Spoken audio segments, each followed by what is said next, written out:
Sudhakantha Bharat Ratna doctor Bhupen Hazarika ডাঙৰীয়াৰ চতুৰ্দশ মৃত্যু বাৰ্ষিকী।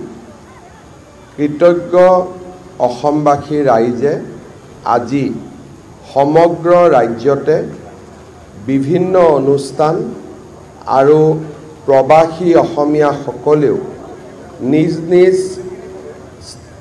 স্থানত বিভিন্ন অনুষ্ঠান আয়োজন কৰি ডক্টৰ ভূপেন হাজৰিকা ডাঙৰীয়া দেৱলৈ শ্ৰদ্ধাঞ্জলি নিবেদন কৰিছে। আজি আমাৰ বাবে সৌভাগ্য যে এই চতুৰ্থ মৃত্যু বাৰ্ষিকীৰ যি আমি সমন্বয় ক্ষেত্ৰত পালন কৰিছোঁ, এই অনুষ্ঠানত ভূপেন হাজৰিকা ডাঙৰীয়াৰ ভাতৃ সমৰ হাজৰিকা, শোভা হাজৰিকা আৰু কানাডাৰ পৰা ভগ্নী স্তুতি পেটেলো আহি আমাৰ মাজত উপস্থিত হৈছে। আজি আমাৰ ৰাজ্যৰ ৩৫খন জিলা আৰু ২৭খন সমজিলাত ডক্টৰ ভূপেন হাজৰিকা ডাঙৰীয়াক শ্ৰদ্ধাঞ্জলি জনাবলৈ আমি এক বিশেষ অনুষ্ঠানৰ আয়োজন কৰিছোঁ।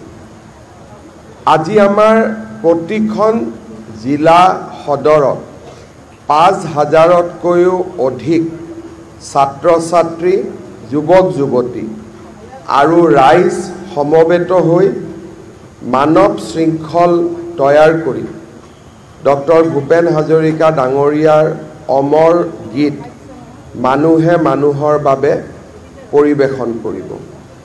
অৰ্থাৎ আজিৰ দিনটোত প্ৰায় ২ লাখৰো অধিক শিল্পী, কলা কুশলী আৰু ৰাইজে অসমৰ বিভিন্ন স্থানত বৰাক, ব্ৰহ্মপুত্ৰ, পাহাৰীয়া জিলা তিনিওখন সকলোতে মানুহে মানুহৰ বাবে গীতটি মানৱ শৃংখলৰ জৰিয়তে পৰিৱেশন কৰিব।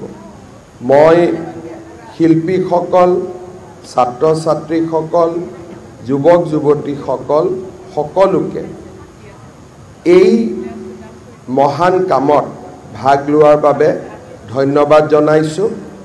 সাংস্কৃতিক বিভাগক এই অনুষ্ঠান সুন্দৰ কৰি ৰাজ্যজুৰি আয়োজন কৰাৰ বাবে মন্ত্ৰী বিমল বৰা আৰু তেওঁৰ সতীৰ্থসকলক ধন্যবাদ আৰু কৃতজ্ঞতা।